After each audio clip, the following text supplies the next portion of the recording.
Hello students, कैसे हैं आप लोग। आई होप आप सब अच्छे होंगे। मैं हूं वैभव दुबे और यह है आपका प्यारा सा चैनल एमफी सेंटर।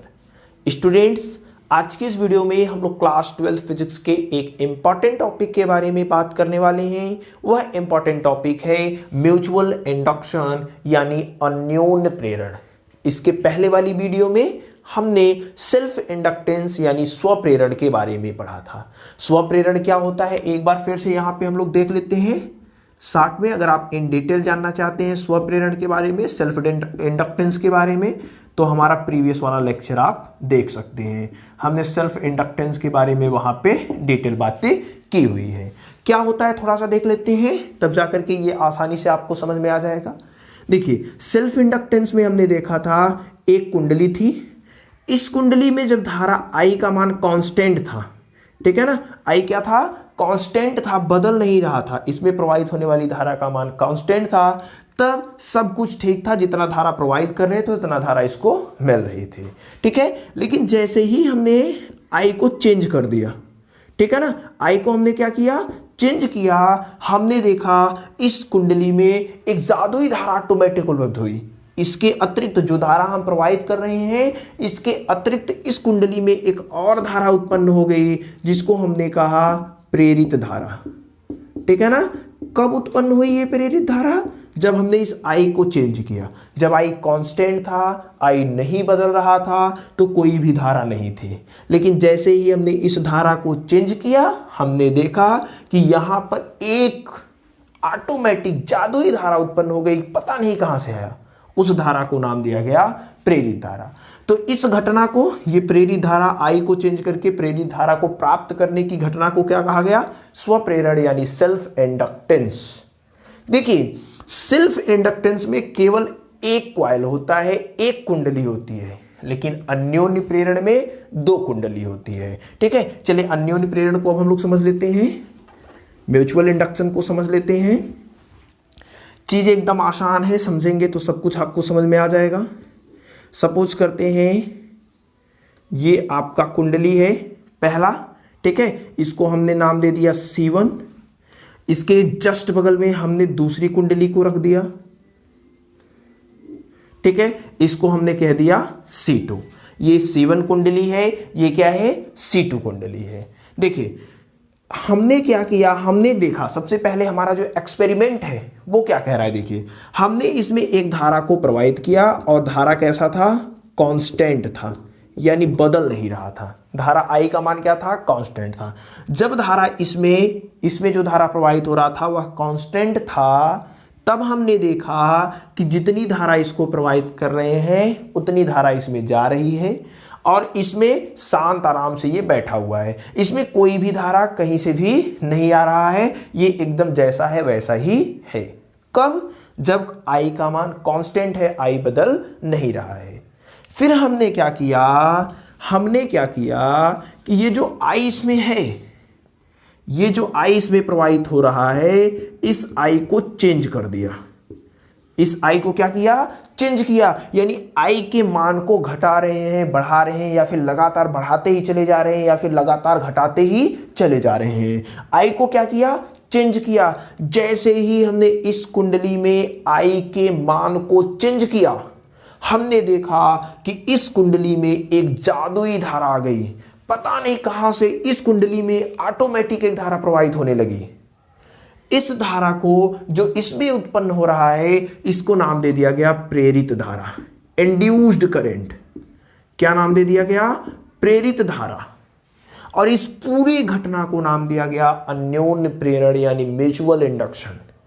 इसमें प्रेरित धारा कहां से आई, इस वाली कुंडली में, यानी पहले वाली कुंडली में धारा के मान को परिवर्तित करके। पहले जब धारा कांस्टेंट था, बदल नहीं रहा था, तो इसमें कोई भी धारा नहीं आ रही थी। हमने क्या किया, धारा, इसमें होने वाले प्रवाहित धारा का मान चेंज किया, बदला। हमने देखा इस वाले कुंडली में ऑटोमेटिक इसके चेंज करने से, इसमें धारा को चेंज करने से इसमें एक धारा प्रवाहित होने लगी, ठीक है। तो ये धारा कहां से आ गया, कोई नहीं जान पाया, ठीक है। तो इस धारा का नाम दिया गया प्रेरित धारा। और इस घटना को इस घटना को यानी कि पहली वाली कुंडली में धारा के मान को परिवर्तित करके दूसरी वाली कुंडली में प्रेरित धारा को प्राप्त करने की घटना को क्या कहा गया? अन्योन्य प्रेरण, म्यूचुअल इंडक्शन। देखिए ये वाली जो कुंडली है, इस वाले कुंडली को कहा जाता है प्राथमिक कुंडली। इसको क्या कहेंगे? प्राथमिक कुंडली। इस वाली कुंडली को कहा जाएगा द्वितीयक कुंडली। इसको हम लोग क्या बोलेंगे? द्वितीयक कुंडली। ठीक, ये आपका था प्राथमिक कुंडली, इसको क्या बोलेंगे? द्वितीयक कुंडली। अब सपोज समझते हैं कि आखिर इसमें धारा आई कहां से। अभी तक तो हमने नॉर्मली समझ लिया कि इसमें धारा चेंज किया, इसमें धारा प्रवाहित होने लगी, जो घटना हुआ उस घटना का नाम दिया गया अन्योन्य प्रेरण। अब बात समझते हैं कि इसमें जो धारा हुई वो कहां से आई, धारा आई कहां से। तो इस बात को चलिए समझ लेते हैं। देखिए जब आप आई को दे रहे हैं, आई यानी करंट, करंट जानते हैं मैग्नेटिक फील्ड उत्पन्न करता है। करंट के कारण क्या उत्पन्न होता है? Magnetic field.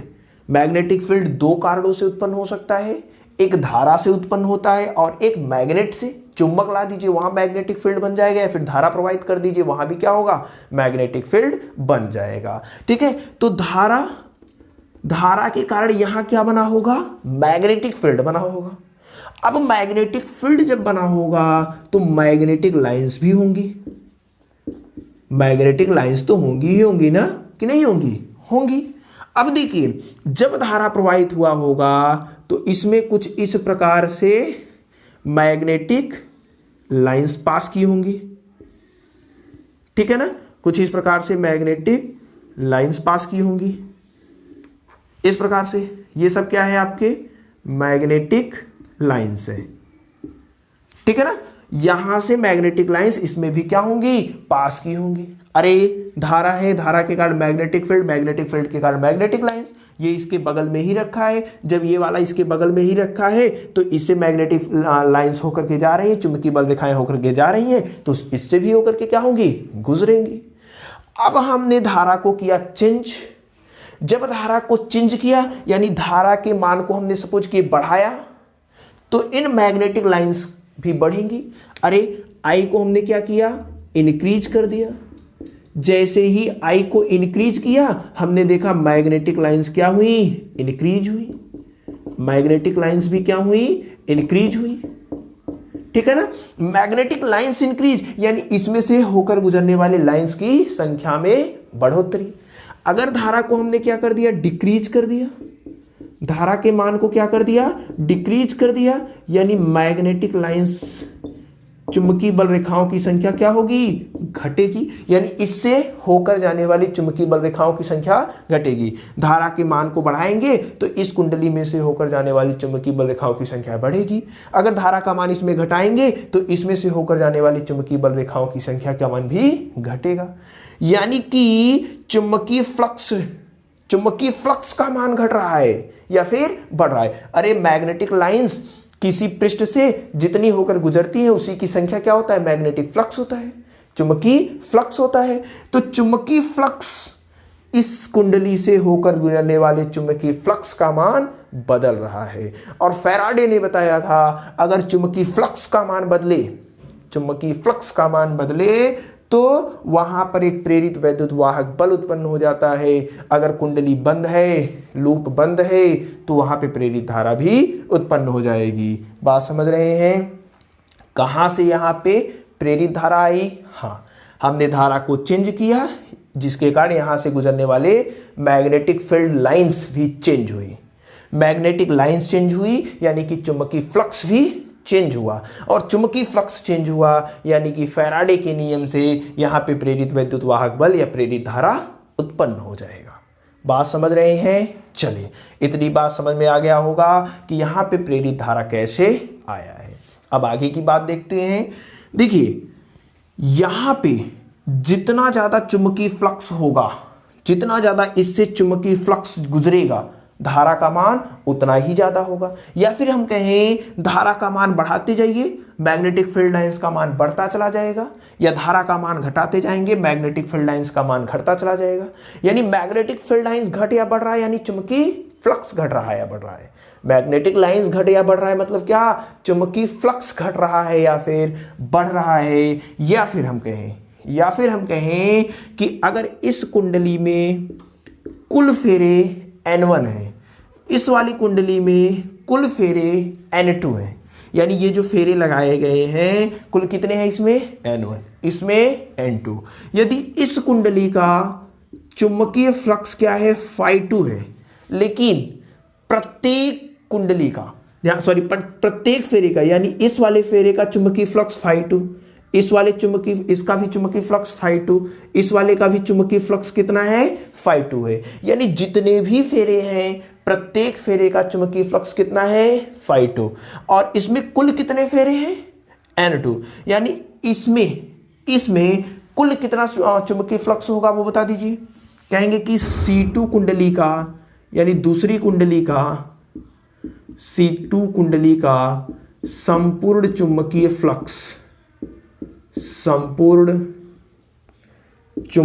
फ्लक्स कितना हो जाएगा, चुंबकीय फ्लक्स कितना हो जाएगा बताइए। देखिए एक फेरे का चुंबकीय फ्लक्स phi2, कुल फेरे हैं N2, तो कितना हो जाएगा संपूर्ण, N2 phi2। अतः N2 phi2 जो होगा वह डायरेक्टली प्रोपोर्शनल होगा I1 के। चलिए मान लेते हैं इसमें जो आपने धारा प्रवाहित किया है वह कितना किया है, I1 किया है। इस कुंडली में जो धारा प्रवाहित हो रही है वह कितना है, I1 है, I1। यानी कि इसमें जितनी धारा चेंज करते जाएंगे, धारा का मान बढ़ाए जाएंगे, तो इसमें से गुजरने वाले कुल विद्युत चुंबकीय फ्लक्स की संख्या भी बढ़ेगी। धारा का मान घटाएंगे तो इससे गुजरने वाले कुल चुंबकीय फ्लक्स रेखाओं की संख्या भी घटेगी। यानी कि संपूर्ण चुंबकीय फ्लक्स इसका धारा I1 पर निर्भर कर रहा है। इस वाले कुंडली का संपूर्ण चुंबकीय फ्लक्स इसमें प्रवाहित धारा पर निर्भर कर रहा है। ठीक है, तो यहां से इस प्रोपोर्शनलिटी को हम लोग हटाते हैं। प्रोपोर्शनलिटी हटाएंगे तो इक्वल लगेगा और एक कांस्टेंट लगता है। यहां पे जो कांस्टेंट लगाया जाता है वह क्या होता है, m होता है, और m is equal to I1 हो जाएगा। यहां से m का मान निकाल लेते हैं। m इज इक्वल टू हो जाएगा N2 phi2 बटे क्या हो जाएगा, I1। ठीक है, तो m इज इक्वल टू हो जाएगा N2 phi2 बटे I1। m क्या है, जहां m को कहा जाता है अन्योन्य प्रेरण गुणांक। ठीक है, m क्या है, अन्योन्य प्रेरण गुणांक। ठीक है, m क्या है, अन्योन्य प्रेरण गुणांक। अन्योन्य प्रेरण गुणांक m बराबर क्या होता है, N2 phi2 बटे I1। m is equal to क्या होता है, N2 phi2 बटे I1।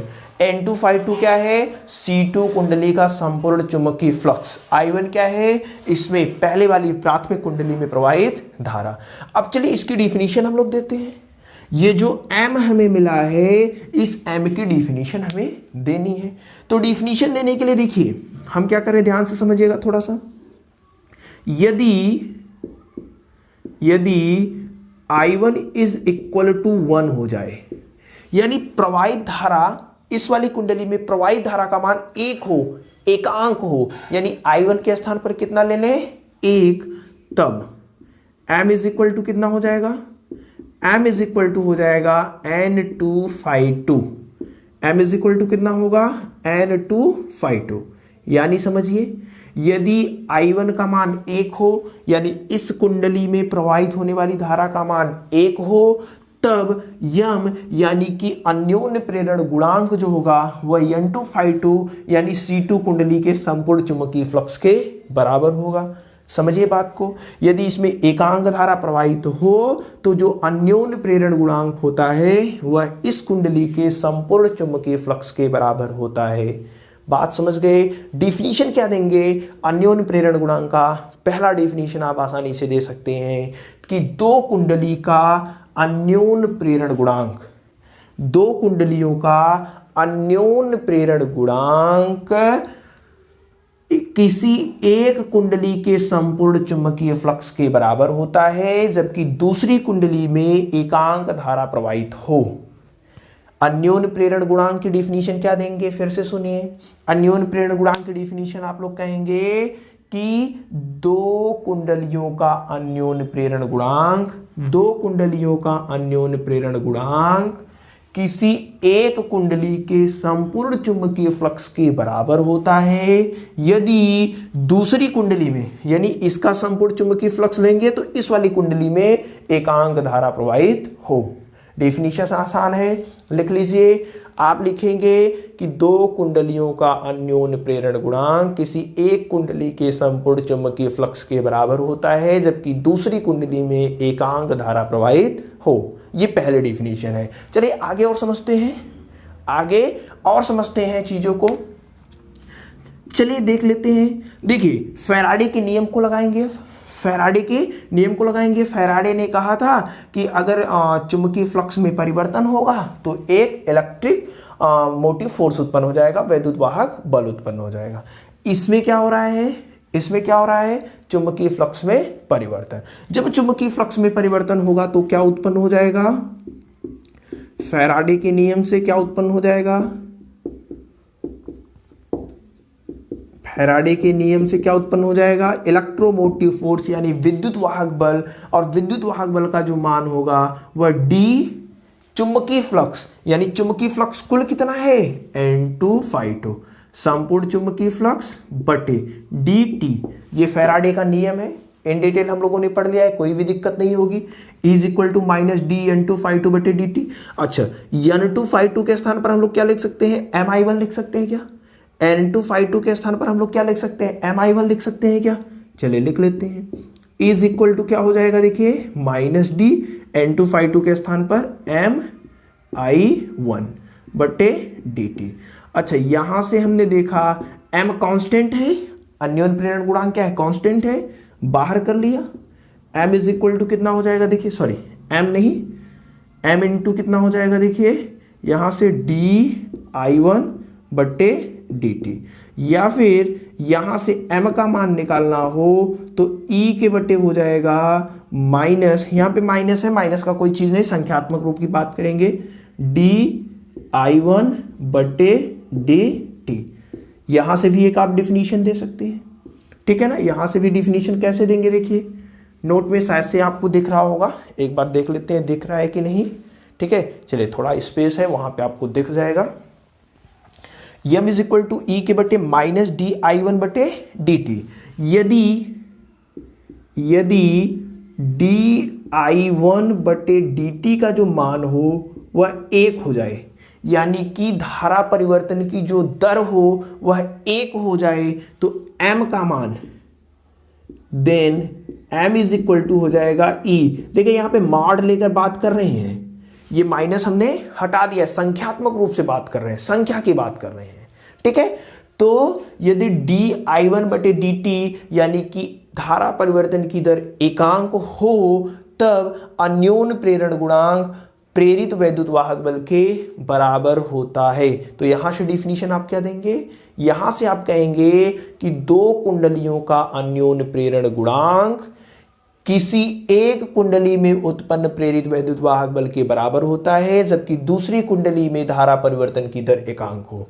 क्या डिफिनीशन देंगे, डिफिनीशन आप देंगे कि दो कुंडलियों का अन्योन्य प्रेरण गुणांक किसी एक कुंडली में उत्पन्न प्रेरित वैद्युत वाहक बल के बराबर होता है जबकि दूसरी कुंडली में धारा परिवर्तन की दर एकांक हो, ठीक है, समझ गए।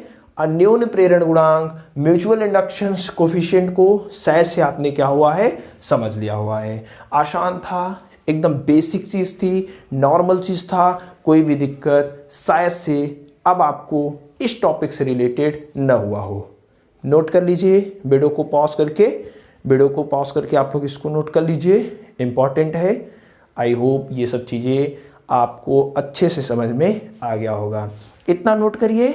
इसके बाद एक टॉपिक जो छूट रहा है उसको हम लोग पढ़ेंगे कि कुंडली में कितनी ऊर्जा संचित होती है, यानी energy stored in A coil, ठीक है। तो पहले इसको नोट कर लिए। इसी वीडियो में हम लोग किसी कुंडली में संचित ऊर्जा का भी मान निकाल लेंगे। नोट कर लीजिए आप लोग। अब इसमें आपका नेक्स्ट टॉपिक है कुंडली में संचित ऊर्जा यानी energy stored in A coil. एक क्वाइल में कितनी ऊर्जा संचित होती है, इसी बात को हम लोग अब समझेंगे। थोड़ा सा इसके विषय में बेसिक चीजों को समझ लेते हैं। देखिए, सपोज करते हैं ये आपका क्या है, कोई क्वाइल है, ठीक है, ये हमारा कोई क्वाइल है और इस क्वाइल में हम लोग धारा को प्रवाहित कर रहे हैं। जब हमने इसमें धारा को प्रवाहित किया, जैसे ही इसमें हमने क्या किया, इस कुंडली में धारा को प्रवाहित किया और सपोज करते हैं इस कुंडली में हमें 10 एम्पियर तक की धारा प्रवाहित करनी है। अब ऐसा तो नहीं है कि डायरेक्ट 10 एम्पियर की धारा दे देंगे। पहले धारा 1 ampere, 2 ampere, 3 ampere, 4 ampere, 5 ampere, उसके बाद अपने अधिकतम मान तक पहुंच जाएगा 10 एम्पियर तक। जब इसमें हम धारा प्रवाहित करना स्टार्ट करेंगे तो डायरेक्ट 10 एम्पियर की धारा तो देंगे नहीं, धीरे धीरे धारा इसमें जाएगी 1, 5 फिर 10, ठीक है ना। तो देखिए, जब धारा हमें कहां तक देना है, 10 एम्पियर तक देना है। धारा हमने देना स्टार्ट किया यानी कि धारा लगातार बढ़ रहा है। आई के मान में क्या हो रहा है, इंक्रीज हो रहा है। धारा लगातार क्या हो रहा है, बढ़ रहा है। अरे 1, 2, 3, 4, 10 तक पहुंचेगा यानी धारा बढ़ रहा है। जब धारा बढ़ रहा है तो सेल्फ इंडक्टेंस होगा। सेल्फ इंडक्टेंस यानी स्वप्रेरण होगा। सेल्फ इंडक्टेंस का मतलब क्या, स्वप्रेरण की घटना घटेगी। स्वप्रेरण की घटना क्या होती है, स्वप्रेरण की घटना क्या होती है, जब धारा चेंज होता है, चाहे बढ़े घटे, घटे बढ़े, घटे बढ़े, कुछ भी हो सकता है, तो उस स्थिति में इसमें इस कॉइल में एक जादुई धारा उत्पन्न हो जाती है। इस जादुई धारा का नाम दिया जाता है इंड्यूस्ड करंट यानी कि प्रेरित धारा, ठीक है। यानी जब किसी कुंडली में कोई धारा प्रवाहित किया जाता है तो यह धारा अपने अधिकतम मान तक पहुंचे उसके पहले ही एक इंड्यूस्ड करंट, एक प्रेरित धारा उत्पन्न हो जाती है जो इस वाले धारा का विरोध करना स्टार्ट कर देती है। जो क्या करेगी, इस वाले धारा का विरोध करेगी, इसको आगे बढ़ने नहीं देगी। अब जब ये वाली धारा आई डैश मान लेते हैं, इसका विरोध कर रही है, तो अब इसको तो आगे बढ़ना है, इसको तो 10 एम्पियर तक पहुंचना है। अब ये क्या करेगा, इसको अपने मार्ग से हटाना चाहेगा।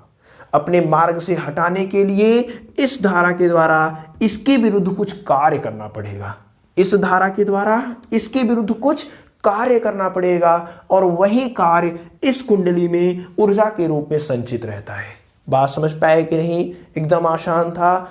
एक बार फिर से देख लेते हैं। जैसे कि हमने धारा इसमें प्रवाहित किया, धारा प्रवाहित किया और इस धारा को इसके अधिकतम मान तक ले जाना है। धारा बढ़ा रहे हैं, इसके अधिकतम मान तक पहुंचाने का प्रयास कर रहे हैं, यानी धारा क्या हो रही है, इंक्रीज कर रही है। जैसे ही धारा इंक्रीज किया, यहाँ पे एक इंड्यूस्ड करंट उत्पन्न हो जाएगा, क्योंकि हमने स्वप्रेरण में पढ़ा था धारा चेंज होगा तो इसमें एक जादुई धारा उत्पन्न होगी। उस जादुई धारा का नाम प्रेरित धारा होगा। अब ये जो प्रेरित धारा होगी इस वाले धारा का क्या करेगी, विरोध करेगी। लेकिन इस वाले धारा को तो अपने अधिकतम मान तक पहुंचना है। अब ये अपने अधिकतम मान तक पहुंचेगा कैसे, ये तो विरोध कर रहा है, तो इस धारा को इसके विरुद्ध कुछ काम करना पड़ेगा, इसे अपने मार्ग से हटाना पड़ेगा। तो जो काम करना पड़ा, जो कार्य करना पड़ा, वह इस कुंडली में ऊर्जा के रूप में संचित हो जाता है। चलिए, कितनी ऊर्जा इस कुंडली में संचित है उसी को हम लोग क्या करते हैं, चेक कर लेते हैं। तो मान लेते हैं धारा प्रवाहित हो रहा है यानी आवेश चल रहा होगा। इस कुंडली में धारा प्रवाहित हो रहा है यानी आवेश चल रहा होगा। मान लेते हैं, माना कुंडली में अति सूक्ष्म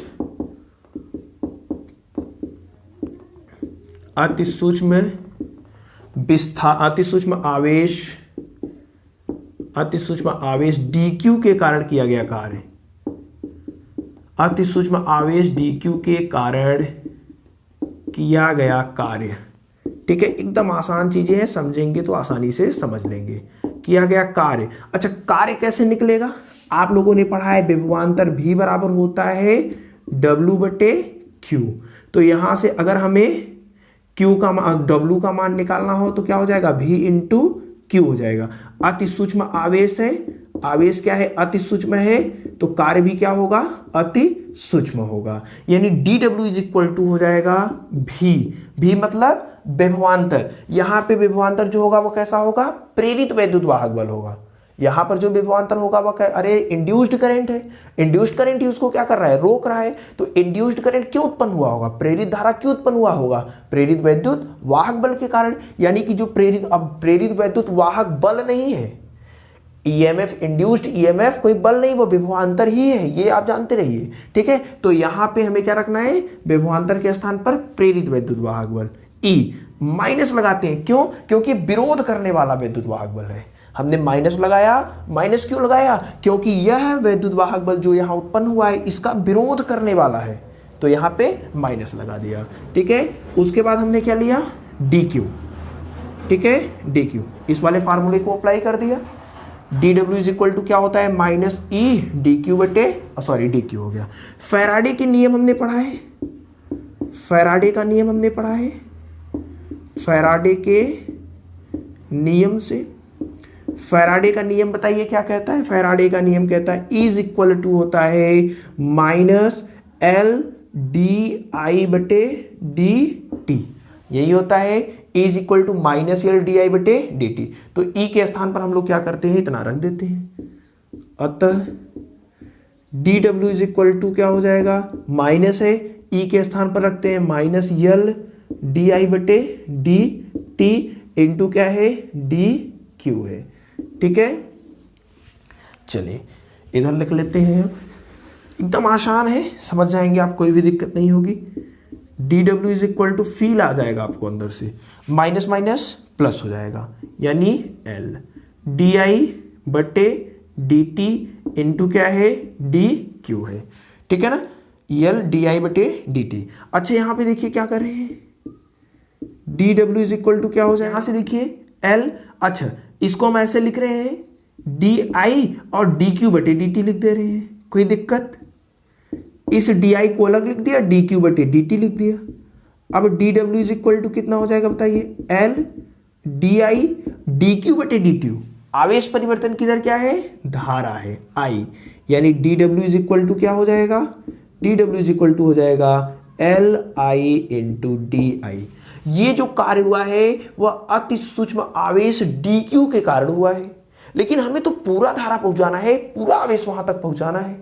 अतः कुल कार्य निकालना है, अतः क्या हमें निकालना है, कुल कार्य। अतः कुल कार्य, कुल कार्य कितना हुआ है चलिए देख लेते हैं। तो कुल कार्य मान लेते हैं W है, क्या करना पड़ेगा, समाकलन करना पड़ेगा। कहां तक धारा लेकर के जाना है, I तक लेकर के जाना है, यानी 0 से I तक लेकर के जाना है। तो यहां पे क्या है, किसका समाकलन करना पड़ेगा, L I D I। W is equal to कहां, देखिए L कांस्टेंट वैल्यू बाहर निकलेगा, अंदर क्या बचा, 0 से I डी आई का समाकलन कर देते हैं। आई का समाकलन करेंगे तो क्या हो जाएगा, आई स्क्वायर बटे 2। कितनी बार समाकलन कर लिए हैं, अब तो ये सब चीजें आ रही होंगी। ठीक है ना, कौन सा फार्मूला हमने लगाया, हमने फार्मूला लगाया है ये वाला, x पावर n dx का समाकलन होता है x के पावर n प्लस 1 बटे n प्लस 1, यानी x के घात 1 रहेगा तो यहाँ 2 बटे 2 हो जाएगा। यहाँ i की घात 1 है तो i घात 2 बटे 2 हो जाएगा। अब लिमिट रखते हैं तो एक बार i के स्थान पर i रखेंगे, फिर i के स्थान पर 0 रखेंगे। ठीक है, तो w बराबर हो जाएगा l, आई स्क्वायर के स्थान पे, आई के स्थान पर आई रखेंगे, आई स्क्वायर बटे 2, फिर 0 रखेंगे तो 0 हो जाएगा, कोई भी दिक्कत नहीं। और यही जो कार्य है, यही कार्य कुंडली में क्या होगी, ऊर्जा के रूप में संचित होगी। अतः W किस में बदल जाएगा, U में, और 1/2 लिख दिया, L लिख दिया, और ये I स्क्वायर।